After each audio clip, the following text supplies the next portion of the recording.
Olá pessoal, seja bem-vindo novamente ao nosso portal Radar. Hoje temos a satisfação de receber aqui em nossa redação o prefeito do município mais importante da Costa do Descobrimento, um dos principais polos turísticos do país. Estamos falando de Jânio Natal. Olá Jânio, obrigado por ter vindo para falar de um assunto que está afetando diariamente o dia a dia de milhares de pessoas aqui em nossa região. A ponte do Rio Jequitinhonha. Vocês não têm ideia as consequências do fechamento dessa ponte.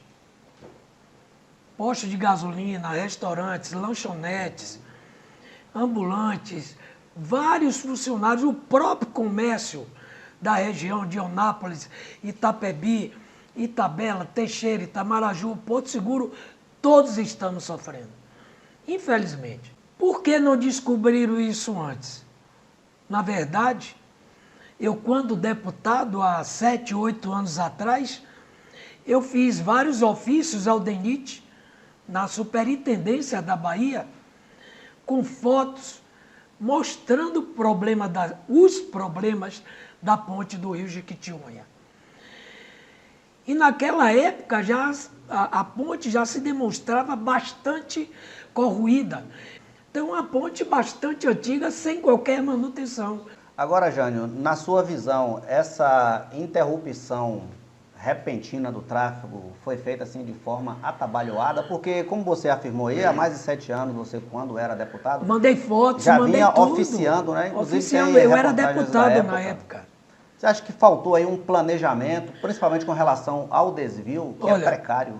Faltou, na verdade, boa vontade dos governos, em geral. Porque naquela época, o problema já estava visível para todos. E ninguém fez nada. E hoje, de repente, a ponte é condenada. Que está certo ou está errado, aí quem tem que dizer são os técnicos. Qual a solução para amenizar o problema? A ponte não está intrafegável para veículos leves, carros de passeio, motos, bicicletas, não. Ela tem condições de ter o tráfego de veículos pequenos. Então, por que não abrir a ponte para esses veículos pequenos? Inclusive, o DENIT cogitou isso, abrir para veículos leves, mas pediu um prazo para fazer testes. E esse prazo já se exauriu e até hoje não veio. Nós estamos há mais de um mês já com esse problema. Nós não estamos vendo nenhum técnico fazendo as averiguações necessárias para se colocar a possibilidade de trafegar ali veículos leves ou não. Então, o povo está sofrendo. Por quê? A gente sabe que o desvio via Santa Maria Eterna é uma estrada de chão. E com essas chuvas que estão ocorrendo em nossa região, nós estamos sofrendo bastante. Sofrem mais aqueles caminhões enormes que levam e trazem mercadorias. Eles ficam parados 1, 2, 3 dias nas estradas. E essa sugestão tem que ser rápida. É o quê? Asfaltar a entrada de Santa Maria Eterna até a ponte da Veracel.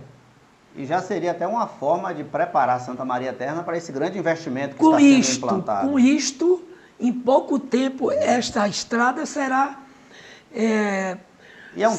paga com o próprio transporte de mercadoria com mais rapidez. E é um trecho relativamente pequeno. Pequeno, uma média de... não chega a 20 quilômetros. 20 quilômetros. Você está entendendo? Um custo de 20 milhões, poxa.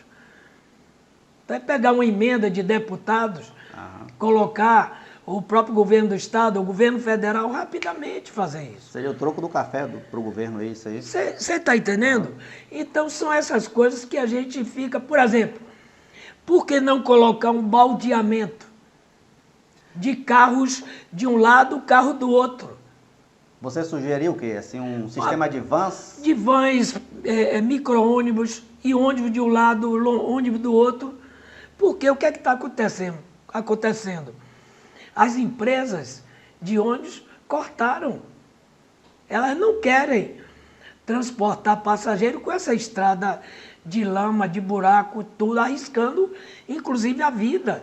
E por falar em baldeamento, no início dos anos 80, quando houve também uma intervenção na ponte para a reforma, foi usado esse sistema de baldeamento. Os ônibus ficavam nos lados opostos, os passageiros atravessavam ali a pista. Não custa nada isso. Seria até mais viável do que submeter os passageiros, né? Se não há ônibus, se não há como você fazer uma viagem tranquila, vai de avião. Como é que você vai de avião com R$4.000, uma passagem para Salvador? É uma coisa impossível. Hoje nós só temos a empresa aérea Azul. E ela faz o que quer e ninguém toma uma paternidade, toma uma providência para reclamar. Porque a ANAC, quem manda na ANAC são as próprias empresas aéreas. Eu digo isso. Há um conflito de interesse. Eu digo isso que eu fui deputado federal e vi como é que funciona. Eles estão um pouco se lixando. Deveria ser ao contrário. Ao contrário. Porque é uma Concorda agência, comigo? Né? É uma agência, né? Por exemplo, para regular e fiscalizar. Um detalhe importante. O ex-governador, hoje ministro, Rui Costa, que eu admiro bastante, deram algumas informações erradas para ele. Por exemplo, que tipo de informação foi dada a ele? Ele falou que ia ser colocada balsa. Como é que você vai colocar balsa no rio que está seco? O rio está bastante assoreado. Você dá para ver ali o leito do rio. Completamente assoreado. E outra coisa, para você implantar balsas, você tem que fazer uma infraestrutura enorme, um custo altíssimo. Outra coisa, a ninguém foi dito se a ponte vai ser destruída, derrubada para fazer uma nova, ou se vai aproveitar. Então a gente precisa saber. Outro detalhe que é importante, essa ponte, se ela vier nova, que deve ser uma ponte nova, ela tem que ser uma pista dupla. Por quê? Não é possível que a gente vai morrer sem sonhar em termos a BR-101 no trecho da Bahia duplicada. Então essa ponte ela já tem que ser feita duplicada, pensando nesse projeto, né? No projeto de duplicação. Inclusive o governo federal já cogita isso. Porque vem um governo, promete duplicar. Vem outro governo e eleição promete duplicar e nada. Você acha que essa ponte, ela realmente pode ser construída no prazo de um ano? Esqueça, amigo. Você acha que não é viável esse prazo? Foi outra informação errada que deram ao ministro Rui Costa, que a ponte vai ser construída em um ano. Então isso só agrava mais ainda a situação. É inviável. É inviável. Óbvio que ele gostaria que fosse feito em 6 meses, em um ano, mas não tem como construir uma ponte dessa em um ano. Não tem como. E até os trâmites burocráticos de licitação. Não, primeiro você tem... Foi resolvido. Essa questão é mais fácil, porque é uma questão emergencial. Mas a questão que eu falo é assim, cadê os projetos? Não se viu ainda. Uma ponte dessa, você não faz projeto de um dia para o outro. Você leva 4, 5, 6 meses para construir um projeto de uma ponte da forma que eu estou falando. Uma ponte dupla. Ah, vou fazer uma ponte pequena. Não, cara. Vamos fazer logo uma coisa decente. Algo maior. Uma coisa que a gente pense no futuro da Bahia. Um estado rico. Você falou aí, né, do DENIT, dos governantes. Você tem percebido também que eles não estão falando a mesma linguagem, o DENIT da Bahia, a Superintendência e o Ministério dos Transportes. Na semana passada, o governador Jerônimo Rodrigues afirmou que a ponte não seria demolida, para evitar impactos ao rio e até, né, prolongar ainda mais o prazo para a construção. No dia seguinte, o ministro da Casa Civil, Rui Costa, afirmou que a ponte seria demolida. Então a gente fica aqui sem entender, porque a cada dia é uma informação diferente. Mas é isso. E enquanto isso, com essa demora, a gente já está aqui tendo problemas de abastecimento, de combustíveis, alimentos. Talvez essas desinformações, esses desencontros de informações, talvez seja até pela vontade de executar, vontade de fazer. A vontade de fazer, né? Aí cria uma ansiedade e aí cada um pensa de uma forma. Mas eu acho que o governo do Estado, o governo federal, juntamente com todos os técnicos do DENIT, tem que estar juntos para ter um discurso só e colocar informações precisas para a nossa comunidade baiana, que tanto está sofrendo. Não é a comunidade baiana apenas, não. É o Brasil todo. É o Brasil todo que passa por essa estrada. Então a gente precisa disso. E a gente precisa de uma notícia concreta, algo com o pé no chão. Que sugestões você daria para o governo federal, o governo do estado, para resolver esse problema, essa crise que está afetando a nossa região e trazendo sérios problemas para a população? Primeira coisa que eu faria, convocar todos os prefeitos da região, chamar para uma conversa com os técnicos e os ministros, para que a gente ajude ele no que for possível. Em quê? Os discursos afinados. Ah, vamos fazer a ponte em um ano. Eu já vou logo dizer. Não vem enrolar aqui ninguém, porque a gente sabe que um ano, ou seja, no mês de maio próximo, nós não teremos a ponte.